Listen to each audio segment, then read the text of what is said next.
Hello and welcome. The Purdue Institute for the Study of the Iranian World welcomes you to another episode of our podcast, Legacies of Ancient Persia.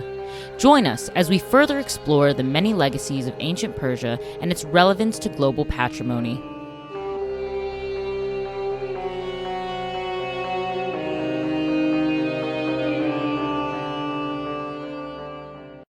Hello, everyone, and welcome to another episode of Legacies of Ancient Persia.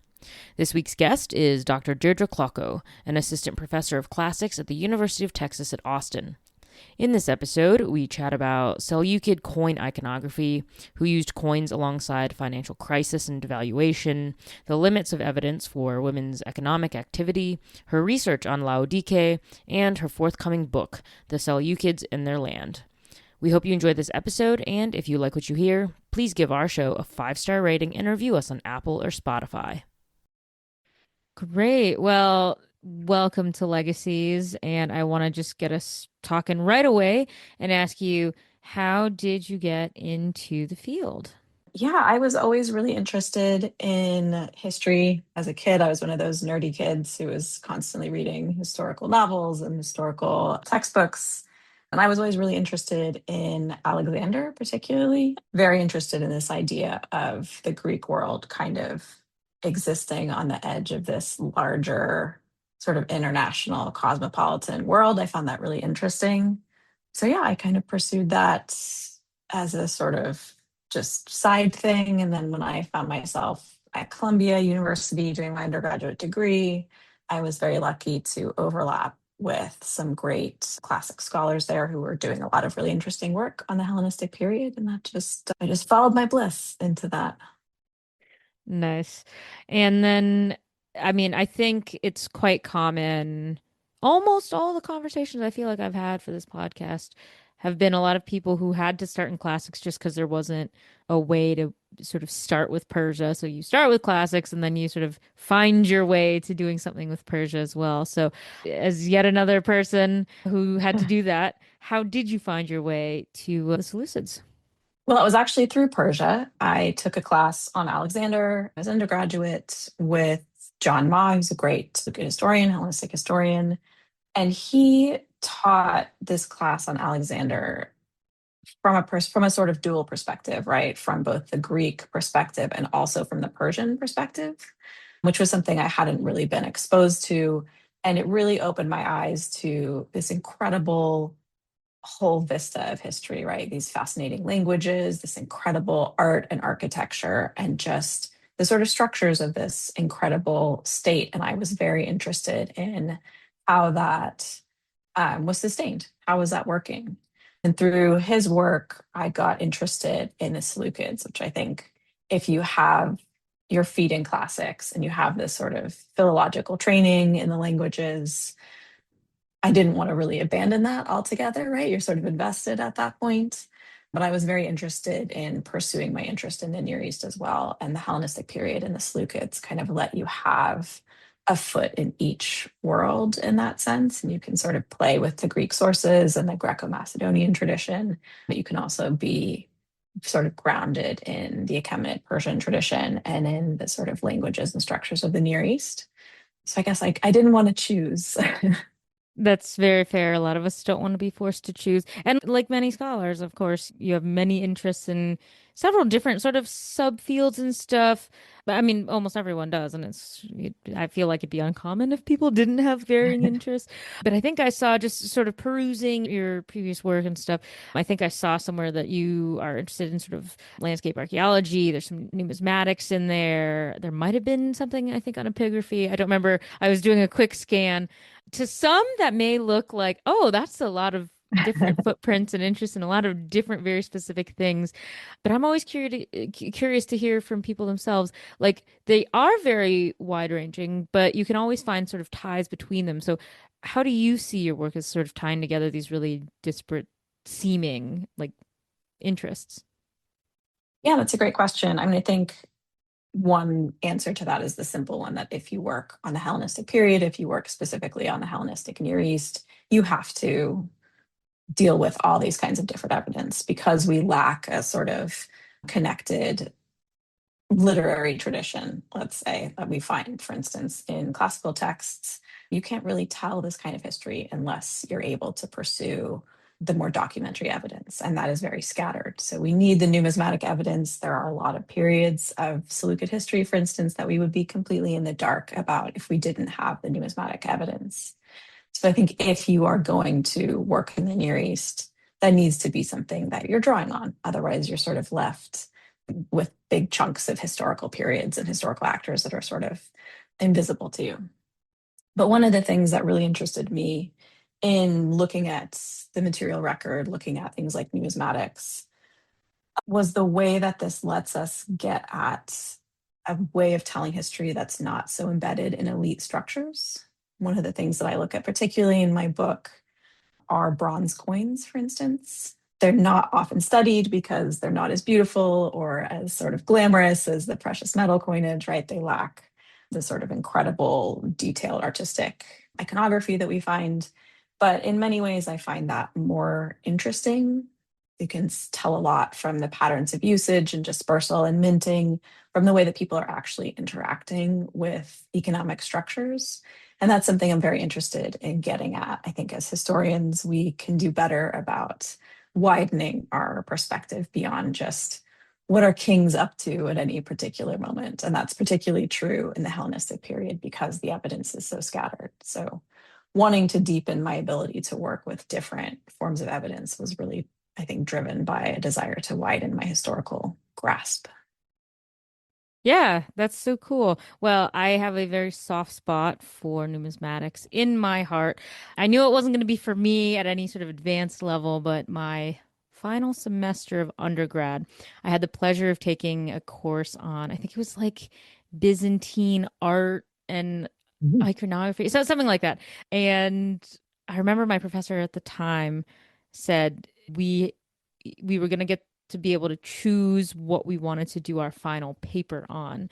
So he said, "Yep, I am not going to sign it. I don't really care. Just pick something artistic, something nice, go wild, just pitch it to me and I'll just make sure it's okay."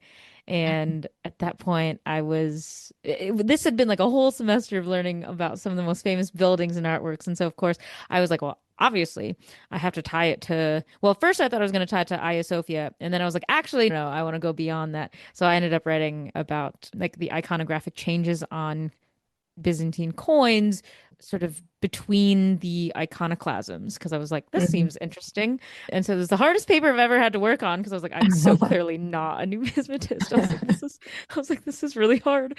And then of course I just go, oh, I just feel like I'm describing the coins. What am I really analyzing? But it's an undergrad paper. So it Sure. probably was a little more describing than analyzing, but I think it did well enough to still get a pretty good mark on it. But it's so interesting that you're also interested in coins. So, at the risk of asking maybe a little stupid question, but I don't think there's such a thing as a stupid question.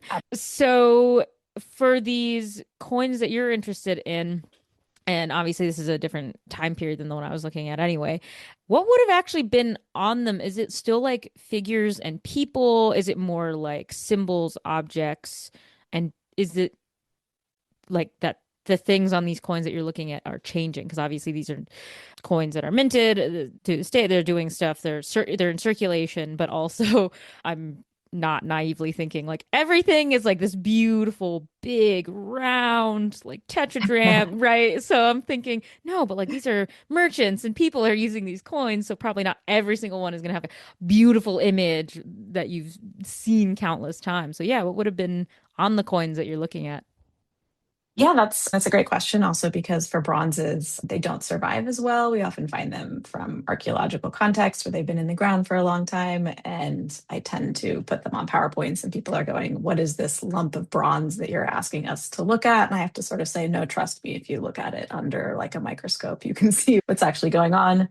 So they don't have the kind of beautiful imagery that we see on the precious metal coinage, where we'll often see very clear dynastic symbols, the god Apollo, the archer, the sort of the Seleucid anchor. It's a very clear dynastic symbol, right? But we do see some of that. One of the things that's interesting about bronze coinage is that there's often an interplay between dynastic symbols like the Seleucid anchor and very local. symbols. So oftentimes cities will mint coinage that has a symbol that will allude to a famous import or a famous structure of some kind, right? So there's a real sense of sort of local civic pride happening in a lot of this coinage. And I find that interplay between local iconography and sort of imperial iconography to be really interesting. We can have both existing on the same object. And there's also a little bit of text on some of these coinages as well, usually Greek. We do see Phoenician coinage that has other languages, right? So again, there's a little bit of bilingualism going on in some of these coinages. Very interesting interplay there as well. But it depends on the period, right? One of the things about the Seleucids is that consistency does not seem to have been really high on their list of priorities. They seem to be much more interested in the practical when it comes to coinage because they have this open system, right? Lots of different coinages are allowed in, unlike Ptolemaic Egypt, which has a closed system. So they're saying you can only our coinage is valid, right? Nobody else's coinage is allowed in. The Seleucids are saying, no, it's fine, we can allow this exchange of coinage. And we do see that their coinage kind of plays with that as well, adopts sometimes Ptolemaic imagery, depending on circumstance and place. So this is a great place to look at the sort of flexibility of the state, which I think is a hallmark of the Seleucids and the way that they structure their government. But coinage is really fascinating. There's great databases. If anyone ever wants to look it up, they're free. You don't need to subscribe. The American Numismatic Society, for instance, has a great one. It's a great resource for teaching. And it just lets you look at this. And this is one of the few times when we can really pick up a piece of history and sort of look at it closely, hold it in your hands. I think it gives you, in some ways, a closer experience to the ancient past. So fun. I love the iconography. I think it's great. Oh, good. Well, I want to take closer looks at them, so I might have to just Google around and see what I can find. Very Mm. worth it. Oh, good. Well, and then I guess kind of along with that, and maybe at the risk of dipping a little too much into maybe modern ideas of kind of use of symbols and images, but hey, I don't know.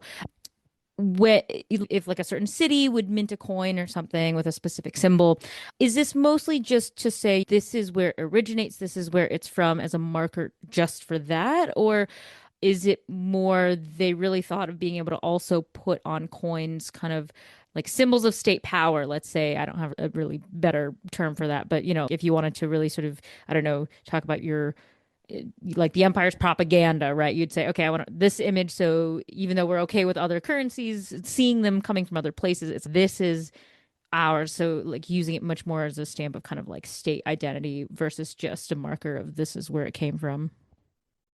That's a really great question. And it's something that we as sort of scholars are not agreed on. That's been a long debate, right, about whether the iconography that we find on coinage can be understood as representing a level of autonomy, right, a sort of civic pride, a civic freedom, right? I personally tend to disagree with that interpretation. I think that there certainly is a lot of room being granted to these cities to sort of play a little bit with representations of civic pride. And I don't think that the empire minds that, right? As long as you're paying your taxes, put whatever you want on your coinage, right? There's a sort of level of that. And there certainly are moments where you can kind of see cities putting images or inscriptions on their coins that maybe suggest that they're jockeying for regional power, right? Saying sort of, I am the most important city, I am Tyre, I am the most important city in this region, and everyone else is kind of beneath me. So we do see some of that. But I think that what the cities are doing there is oftentimes dependent on how these coins are being used. So if you're looking at coinage that's being minted specifically for a military context, right? If we're talking about coins that are going to be paid to soldiers as wages, then I think we're concerned very much with what coins have to say about legitimacy, right? You want soldiers to be very clear on who's paying them, right? Who do you owe allegiance to? Where does your loyalty lie? And soldiers want coinage that they know, if you pay me this coinage in Coile, Syria, can I take this coinage back to other parts of the empire, to other cities, and will it still be sort of legal tender? Will it still be accepted, right? So I think a lot of the symbols that we find on coinage in this sense drives home the idea of legitimacy.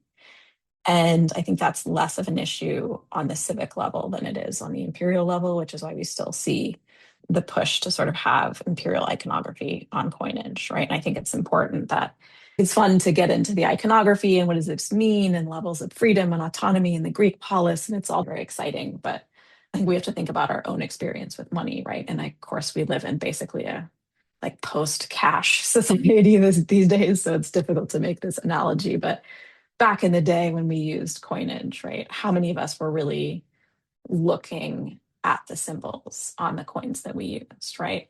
What we care about is that they are usable. And I think we need to bring this practicality into the way that we look at coinage in the ancient world as well, right? They're ultimately to be used. And I think that is something that gets sort of left out of the iconography of it. Yeah, I mean, it's really interesting just because as you're speaking, I was thinking of, well, what instances, like, what do we think of? Yeah, we are kind of living in this post-cash society, but it's really interesting because, I mean, living in Europe for several of the past years of my life, being here now again, I think about the the euro and how for the most part people don't really care, but then every once in a while you'll see like a post from the European Commission or something that says, "Look, we've designed this beautiful new 2 euro coin. Look, someone's face is on it, or this symbol of someone's country is on it." Like I know Bulgaria just entered the Eurozone at the beginning of 2026, and so they released the beautiful design of the coin, and they were saying, "And this is how you know it's Bulgarian because there's this person." And it's just interesting because yeah, I think even walking around Europe where for a lot of places cash is still kind of king, especially if you go to Greece Mhm. today, they still want physical money. It is just interesting how we are very practical about it. We don't really think about the beauty that we're putting on these coins. Unless, of course, I've got that one friend who kind of goes, "Hey, did you know I was collecting 2 euro coins from all the rarest like EU countries?" And I remember I felt really silly and I went, "What do you mean? This is something to be collected?" And he said, "Yeah, didn't he said if you can get a 2 euro coin from what is it, the any of the Baltic countries or Malta or oh gosh, what was it? I don't remember. It was another one, but I remember he was just like, yeah, or even Finland, I think it was, where he was like, they're kind of rare because it just sort of makes sense if you think about the size of countries and banks and circulation.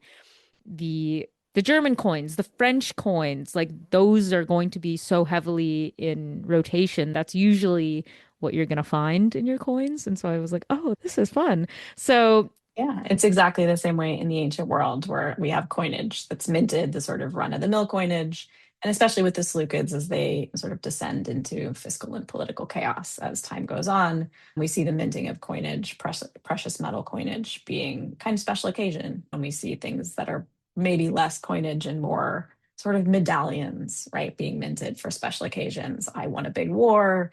Here's me on a coin looking triumphant, right? There's the famous Alexander medallions that were minted to celebrate his conquests in the East, right? It's a great image of someone on an elephant charging someone on a horse with a giant spear. It's a very iconic sort of Alexander image. And you can see that, right? This would have had a sense of sort of celebration and excitement. And there's a reason why stuff like this gets preserved, right? Whereas bronze coins, we find them in the dirt, sort of mixed up in the ground when someone has dropped one and not cared enough to sort of chase it down when it fell, right? So thank goodness for your friend who collects coins because those are the people throughout time who keep people like me interested and employed.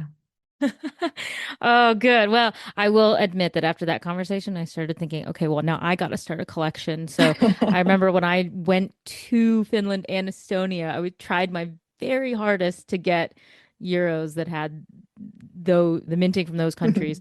And somehow I went into Estonia for a whole like day and didn't manage to actually get an Estonian coin, I think, which shows how hard it is, I guess, to get one and how Yeah. well the rest of the currency circulates, which is kind of incredible.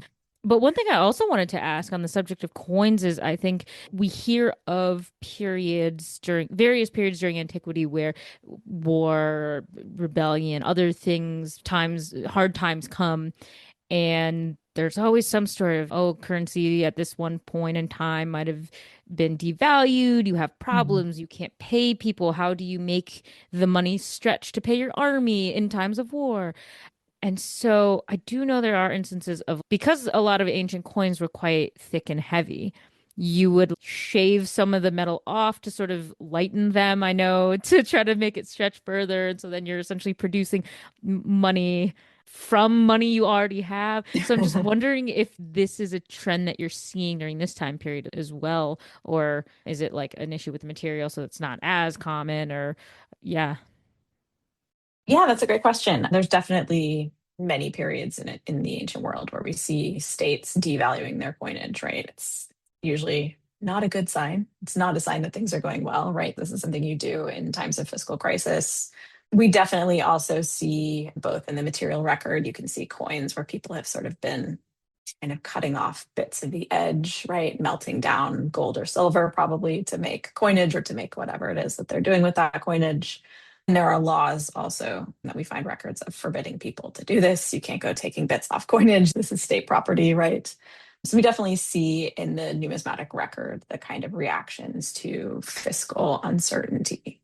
There also are things that states do, like mixing in a sort of more debased metal into things. So we have lower levels of purity for silver, for instance. It's kind of difficult in the Seleucid Empire to really trace that because the record is quite scattered. But we do definitely see that. And it is, I always find it interesting because we are so used to a stable currency in the modern world. If our currency dips, it's usually kind of not a good sign, as we are currently learning these days here in the US. But yeah, we do definitely see that. It's a little bit different in the Seleucids because, again, they are allowing all kinds of different currency to circulate. So there are a lot of different standards going around that kind of make it a little bit more challenging to evaluate the way that coinage is valued. And we also have to remember that coinage is most likely for most people not what you're using on a daily basis, right? We're still looking at a massive economy in kind, we're looking at a very agrarian based economy. People are being paid in coinage, yes, and the state would very much like it if you paid your taxes in coinage, particularly. But most people are operating on a barter system, on payments in kind. And we often see that references to monetary values have more to do with that being used as a standard of value instead of an actual standard of coinage. So I can say you owe me this many tetradrachms, but maybe that's, I just want that value in something else. You can pay it in grain, you could pay it in something else, not necessarily an actual silver coinage, which could be quite difficult for most people to access and certainly would not be useful for like day-to-day transactions. You are not buying bread with silver coinage.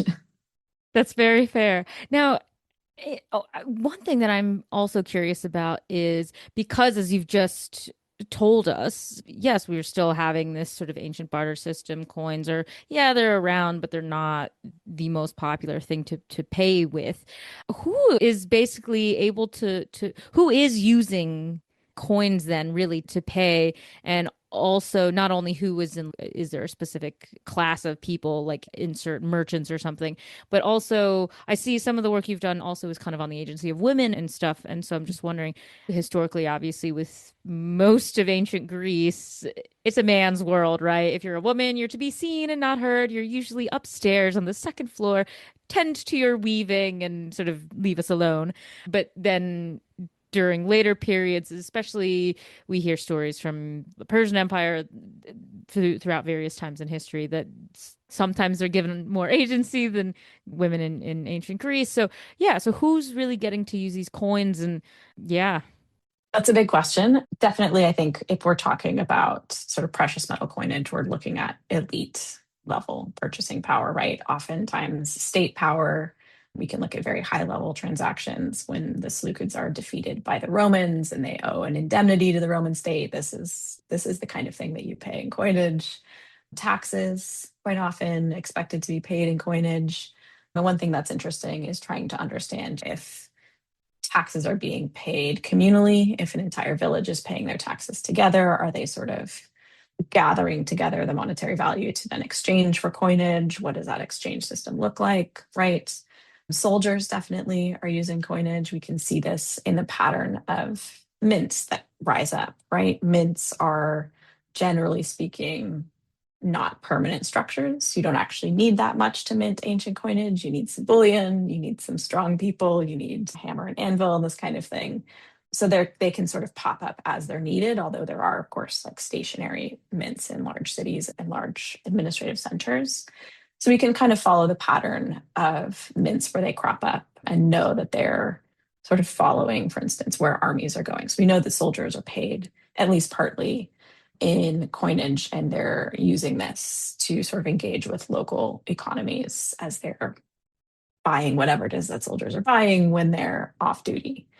So we can follow these kinds of patterns. As far as women goes, that's a much more complicated question, mostly because there's very poor evidence for women as economic agents, particularly in the Near East. I mean, we can talk about Persian women. We do see the occasional woman popping up. As you said, in the Achaemenid period, we do see this. There are famous instances of women who act as sort of satrapal figures, even very occasionally. Not this is not the norm by any means. And there are certainly attestations in, for instance, the fortification archives from Persepolis of royal women who have households, who have royal estates, and are certainly acting as economic agents. They would have probably had coinage. They would have been interacting on a high level, elite level with this sort of fiscal elite. But it's very difficult for us to know what women are engaging in on a daily basis, unfortunately. So my guess is that probably women are engaging in marketplace transactions. It's a very long tradition for women to often run households, even in the Greek world.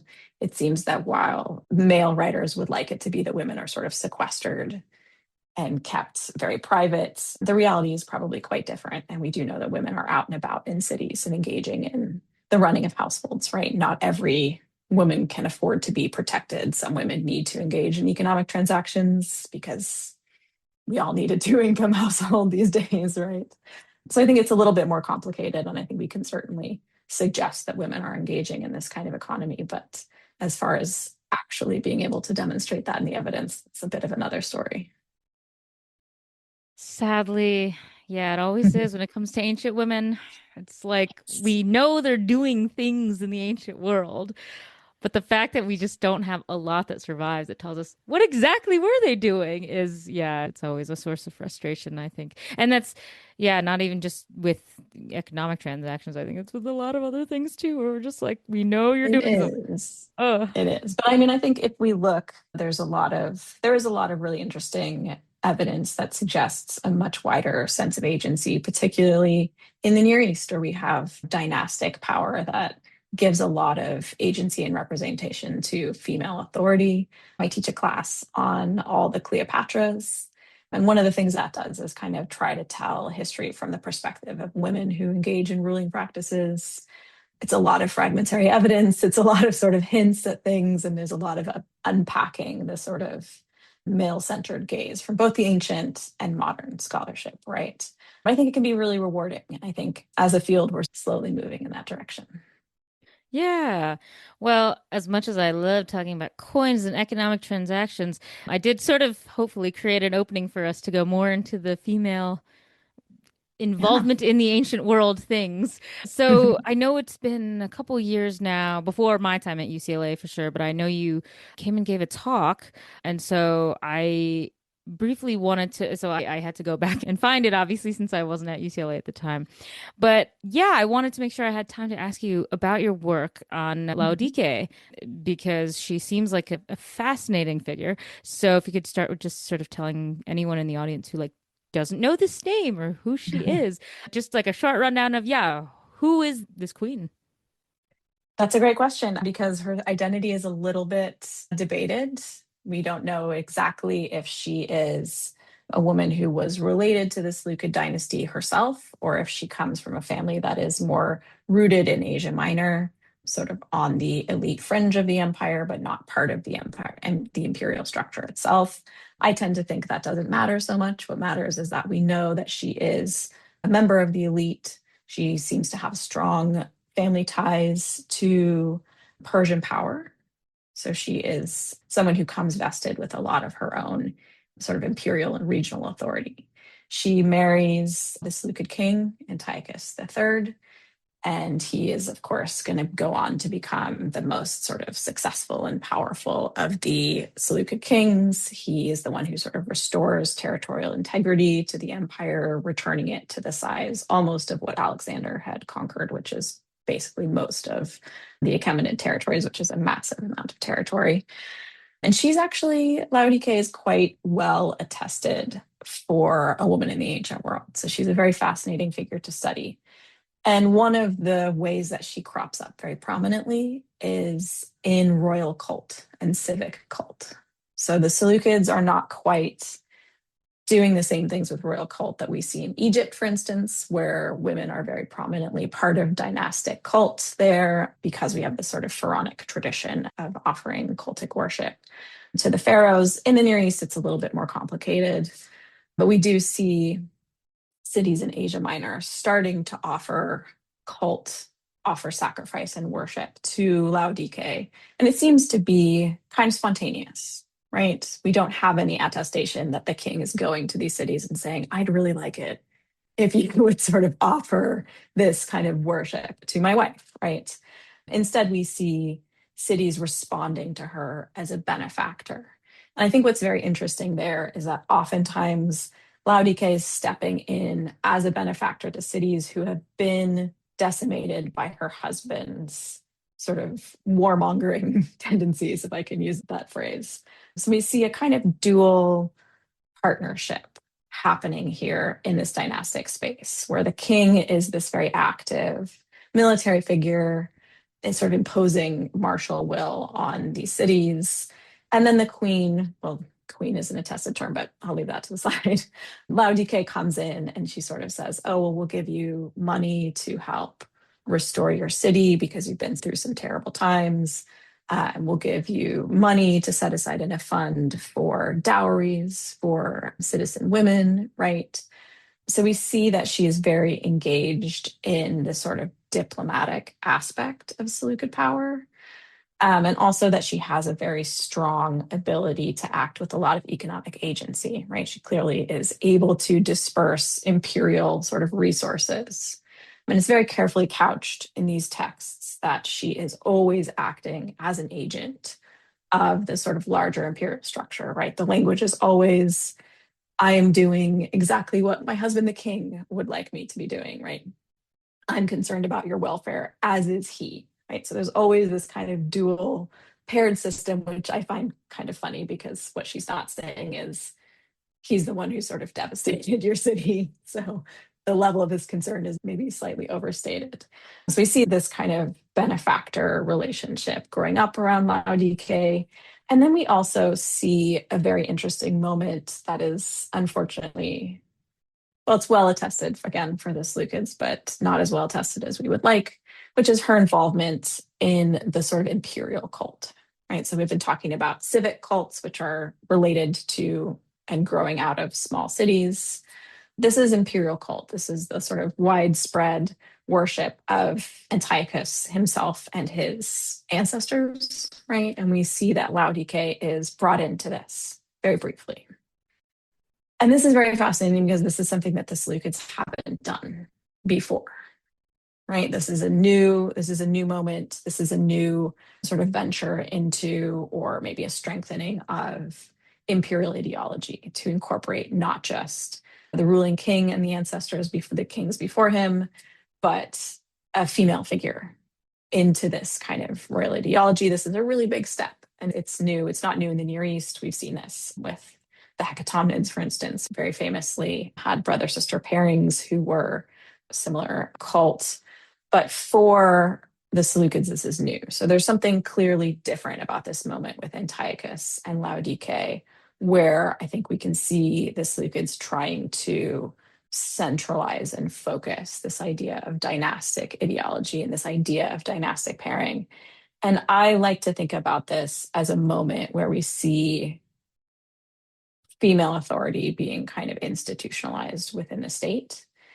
Now, unfortunately, it's not a very successful moment for women. It doesn't last past this sort of brief moment. But I think it does tell us that there are there is a clear space for female authority in this empire, and there is an awareness that women who are part of the dynastic system can be an asset, right? That they can sort of capitalize on this idea of female benefaction and female economic agency and female political agency and bring that into a larger discussion of power. And I think that's a really fascinating moment for us, even though it is unfortunately just a moment. It's fascinating to hear that's kind of what's happening there because obviously there are other places, I want to say Egypt mainly, where I feel like obviously you see this Mhm. emphasis and how many sister wives or whatever do you have? And you're like, Right. oh, okay, that's been going on. But yeah, I mean, and even sometimes looking at what the Achaemenids are doing, and you see sort of the presence of the Mhm. importance of the family unit, the family. So it's interesting that this is being brought in now. It, yeah, it's just it's interesting to me that it feels like it's late almost. I'm sure it's not Does late, but feel it does feel late. late. Yes. I mean, there are sort of hints that women are playing very significant roles in the Seleucid period before this.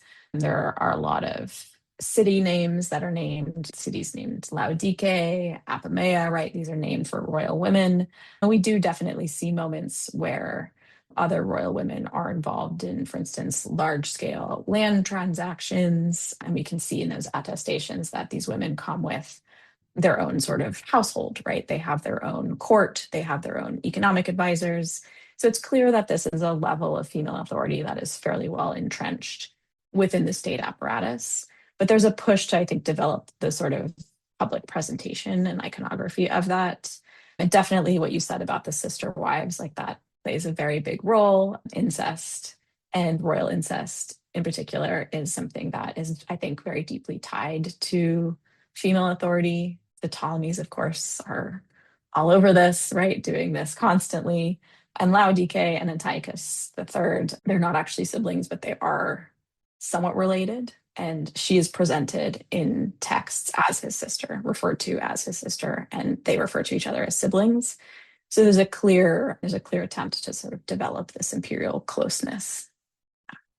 Oh boy. When I almost wonder because it feels a bit late, because we've seen it in other places, Egypt, maybe in Mhm. Achaemenid Persia. I almost wonder, is it maybe connected to almost like that dynastic necessity of if you don't have a son, if you don't have, just for whatever reason, like out of panic of what we want to still sort of be in power, if there's a daughter or something, is it, I'm wondering, is it like a, let's bring the mother, the queen, to more prominence because, hey, we don't have a son or something happens. I wonder if that plays into it. Where, I mean, right, like you think of cases where, like, Tutankhamun, right? He has two daughters. He doesn't have a son. Mhm. Obviously, in Egypt, it's different because there is kind of a tradition of having the wives there. But at the same time, you're like, well, they are the future. So you got to sort of stress their importance anyway. So I'm wondering if that kind of plays into it at all. Absolutely. I mean, I think you do see that often that big iconographic changes, dynastic changes are sort of a reaction to a panic, basically. Antiochus and Laodike actually have several children, so they are not lacking for heirs. But what is happening is a sort of broader political context, which is that Antiochus is both a king who is deeply expansionist, right? He is constantly looking at expanding his borders.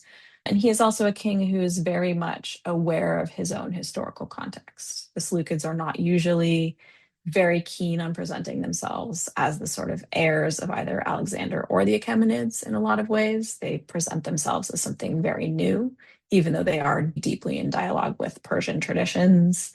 They have a tendency to sort of take Persian traditions and then present them as this is mine, this is my new thing that I'm doing, right? Slight differences in language. So I think for Antiochus, part of what he's doing is attempting to entrench himself and his family much more firmly in a longer history of dynastic ideology. And I think partly this is because he's engaging in some slightly risky maneuvers in this period. He's getting ready to go off and try to conquer the Greek world. He's taking his army there, which is a very significant move because the Greek world is not actually part of what he considers his ancestral territory. right? The Seleucid kings never actually ruled in Macedonia or in Greece, right? They left with Alexander and they never came back. And Seleucus the First was not royal by any measures, right? So they have no claim to this. And that's a very significant break for Antiochus, whose whole kingship has been based on sort of reclaiming what he considers to be his ancestral territory. So I do think there is a tie between this shift in dynastic ideology and this sort of push towards a more universalizing kingship. Maybe not quite the kind of panic that you would get if you don't have a legitimate heir, but definitely an awareness that maybe this is a time to be setting the dynasty on a slightly more secure footing, both as the king is sort of changing the nature of his kingdom, but also because he's preparing to leave the kingdom for a little while, right? And so that is a moment when you want to make sure that all of your ducks are very much in a row, as it were. That's yeah, that's true. I This is such a fascinating period of history to me, also for many reasons, but also because I feel like, especially as a classics major who went through what 4 or 5 years of undergrad, I think it was 5 years of undergrad, this is like a period of history that unfortunately gets skipped a lot because I feel like we'll do so much time on like you'll just kind of it's in blocks, or you kind of go like Bronze Age collapse, 5th century Athens, maybe Hellenistic period, and then they kind of go, we don't really have time beyond this. We're gonna cut it. And you go, yes, but there's more. So I always say, forgive me for having sort of a fuzzy memory on what exactly happens in these places that are so far from the core of what I studied and sort of specialized in since I was boring and I just chose to do 5th century Athens. Sorry, Never guys. boring, never boring. So, if I'm remembering correctly, and please correct me because this is super embarrassing if it's wrong, but so toward the end of the Seleucid Empire, it kind of it's is this the one that's conquered by what's his name? Oh my God, oh my God. Wait, it's gonna come to me. It's gonna come. He's the dude from Arsakes, right? This is so embarrassing. Yeah, Um, so I mean, there's actually a lot of forces that come to bring about the end of the Seleucid Empire. So it's a kind of triple attack. And also, I think many Seleucid scholars would argue that the thing that takes them down is actually their own selves and sort of internal crumbling. I think in the last century of Seleucid rule, there are something like 17 contenders for the throne, which is just a lot. It's very Game of Thrones, right? So we have Eastern pressure, we have the Parthians, we have the Arsacids, we have all of these different pressures coming from the East as they're sort of taking advantage of Seleucid collapse and of the fact that the Seleucid kings are basically fighting each other over claim to what is essentially Syria at this point, and sort of not able to grapple with the fact that they've lost all of these massive territories to the east, right? Because they just want to be the one to wear the crown. And it's all very sort of sad and pathetic. Then, of course, we have the Roman pressure coming from the west. And we have pressure as well from Egypt, right? The Ptolemies would very much like to have Syria. They would very much like to have Asia Minor. So there's a lot of pressure on the Seleucids. So if you're asking, like, who is the person to conquer the Seleucids? I mean, you could give a lot of different answers to that question. And I think you could make an argument for all of them. I think for me, I would say that they are done in by sort of dynastic squabbling that makes them sort of unable to face these kinds of pressures, right? And we have the rise of just much more organized states on their boundaries that are able to take advantage of this distraction and of the kind of hegemonic state that the Seleucids have created. So it's definitely a chaotic period. I think this is why, as you said, oftentimes undergraduates are not taught it. It's horribly confusing. There's a ton of different stuff that goes on. When I teach on this period, one of the most common complaints I get from students is everybody has the same name, right? The Seleucid kings are pretty much always Seleucus or Antiochus or maybe Alexander in the later periods. Ptolemaic kings are all Ptolemy, right? Queens are all Cleopatra. And it's just horrible for students. They just get terribly confused. So I absolutely get the confusion. Good. It's I won't valid. feel that bad. And you know what? I'm so glad you totally saved that for me because I was like, the fact that you were able to sort of pull an eventual question out of that is so impressive. So what I'm going to do is I'm going to pick up on that saved, very embarrassing brain fart for myself and say, okay, good. Because I think eventually my brain would have gotten to it does collapse, plethora of forces. eventually taken over, becomes part of the Parthian Empire. But just for all of the sort of things that have to happen in the sort of Game of Thrones chain for it to sort of collapse. And once it is Mhm. collapsed, I mean, obviously there are bigger, other differently run empires kind of competing and going around and doing things. But I was just curious because, again, they don't teach us really about the Seleucids at all. How much of sort of what they established while they were in power at their height, so much of their royal like ideology and stuff, how much did some of these ideas sort of were retained, I should say, by the Mhm. subsequent ruling empires and powers that basically took over the territory? I love that you're asking this question because I am just finishing my first book. And one of the threads that book really tries to draw out is the fact that, yes, there's this sort of horrible, slightly embarrassing dynastic implosion of the Seleucids. And if you look at it in that way, you can say this is very clearly a failed state, right? This is a state that could not hold itself together. But I think if you dig deeper and you look at the institutions of the state, there's a lot of continuity there that extends into later imperial governance, right? The Romans are very much operating on the sort of framework that the Seleucid state had established. The Parthians, as they come in, are adopting a lot of Seleucid ideology.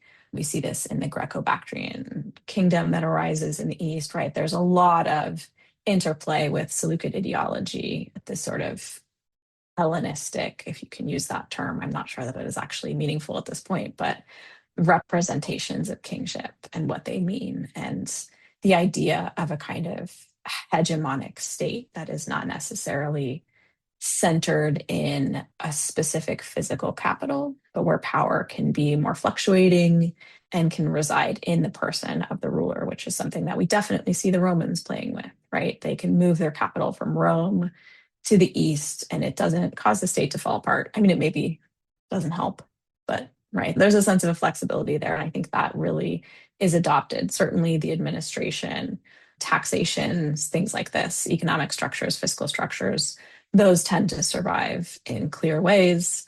Certainly, the administrative structure that we saw in place under the Achaemenids really lasts for a very long time, right? Civic structures, road structures, all of these kinds of things, the exploitation of resources, the agrarian economy, even things like land exploitation and the use of water, all of these things. There's a lot of continuity from the Achaemenids to the Seleucids and into the later Roman and Parthian and Sasanian periods.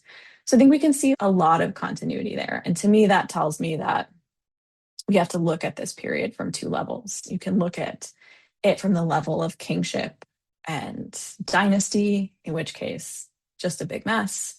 But you can also look at it from the perspective of the resilience of the state itself and the way that it operates on local and regional levels.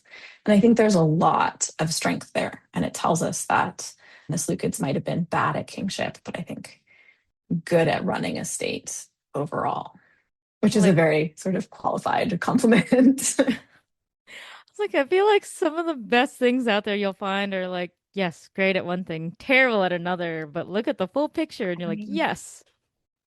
I hope that when someone looks at my life, they look at the whole picture. Exactly. Well, no one can be just all good at something or, well, Right? We all I have want to our we say all have our no. failings.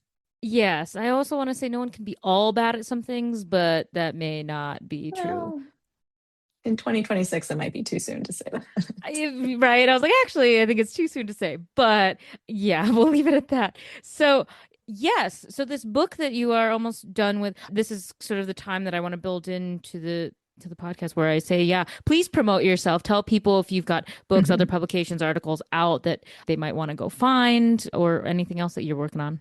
Absolutely, yes. So I am in my third year at the University of Texas, which means that I am working very hard on my book, which will be finished in the bulk of it in a couple months. Hopefully, it will come out next year. It is called The Seleucids and Their Land.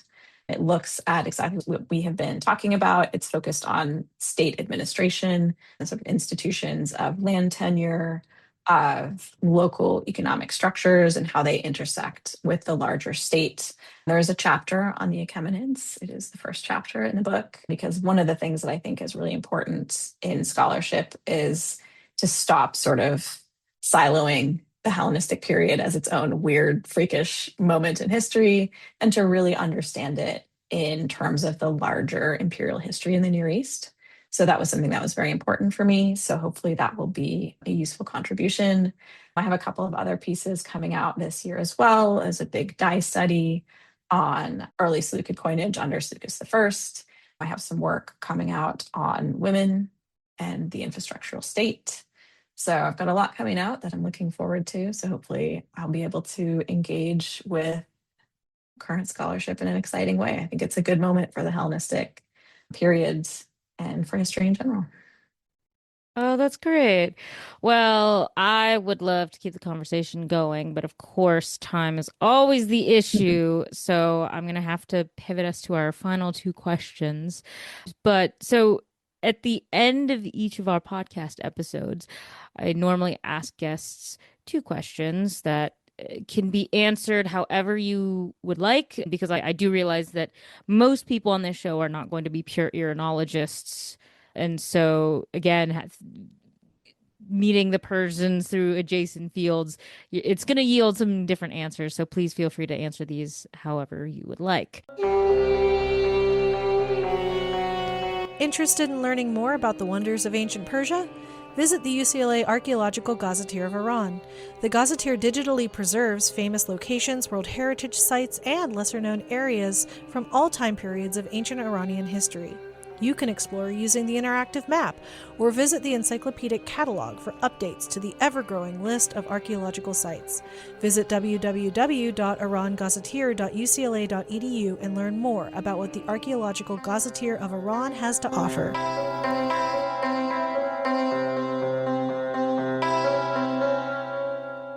And the first of these questions is, what do you think is the greatest legacy left to us from ancient Persia? That is a really big question. I'm not sure how to answer that. I think the biggest legacy to me that's left from ancient Persia is imperial structure, right? The idea that people look back on the ancient world and think, well, there's no way that you can really be governing a state that is this large, right? If you look at the Achaemenid Empire on a map, it's just this massive thing. And this was, of course, the Greek perspective, right? That this is not really something that's effectively ruled by the Achaemenids, that they are sort of a paper tiger in a sense.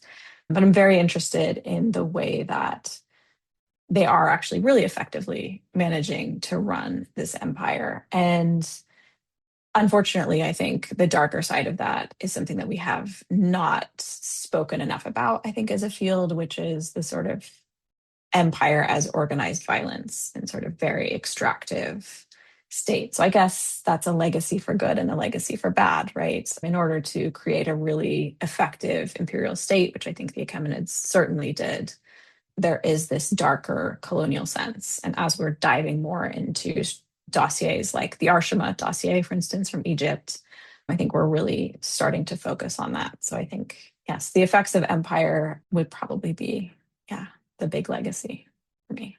Nice, nice.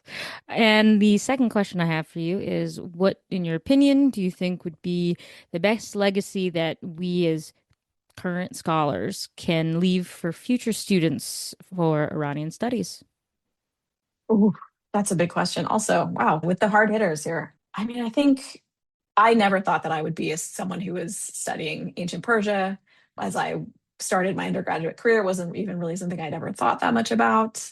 So I think there is always more to look at in these empires, right? Especially these days, it's very easy for students in the United States, for instance, to go through their entire careers without ever interacting with anything beyond the sort of ideological legacy of Greece and Rome. And I hope that students can come to look at everything that the Iranian world has to offer today and in the ancient past, right? And to understand that those are long legacies and there's so much to learn there. And I just hope that students get a chance to engage with that. Nice. Well, I did kind of lie. There's one more question, but it's really easy, and that is, where can people find you if they want to ask you a question or email you about maybe coming to study with you or any of that good stuff? Absolutely. You can look me up on the University of Texas website. I'm in the classics department. Always very happy to get emails from students who are interested in the ancient world, interested in Persia, interested in the Seleucids or the Hellenistic world, or just have a random question. I'm always happy to answer. So, yeah, look me up, send me an email. I'd be really happy to hear from you. Nice. And do you have an academia page?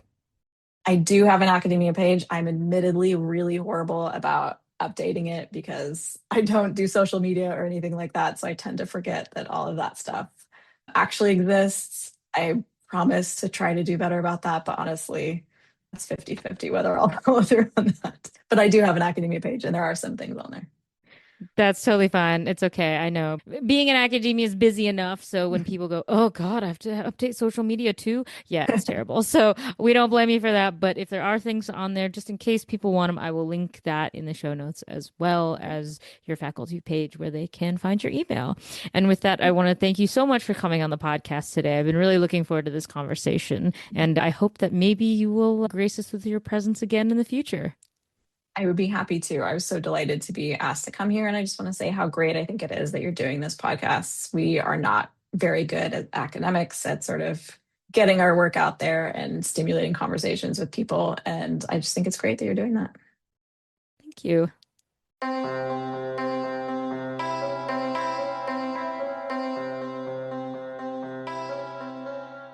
Legacies of Ancient Persia is a Portavood podcast production, hosted and edited by Lexi Henning, with select episodes co-hosted by Marissa Stevens. Cover art provided by Hadley Leesman and original music by Brent Arhart. Established in 2017 as the premier research center for the study of ancient Iran, the mission of the Portavood Institute for the Study of the Iranian World is to engage in transformative research on all aspects of Iranian antiquity, including its reception in the medieval and modern periods, by expanding on the traditional domains of old Iranian studies and promoting cross-cultural and interdisciplinary scholarship. Thanks for listening to our show. It's available to stream on Apple, Spotify, or wherever you get your podcasts. Don't forget to follow us on social media at Portavood Institute and at Portavood UCLA, or visit our website portavood.ucla.edu. If you enjoyed today's episode, please give us a 5-star rating and review us. For podcast inquiries or questions about the Portavood Institute, please email us at portavoodpodcastproduction@gmail.com. We'll see you next time as we continue our deep dive into the legacies of ancient Persia.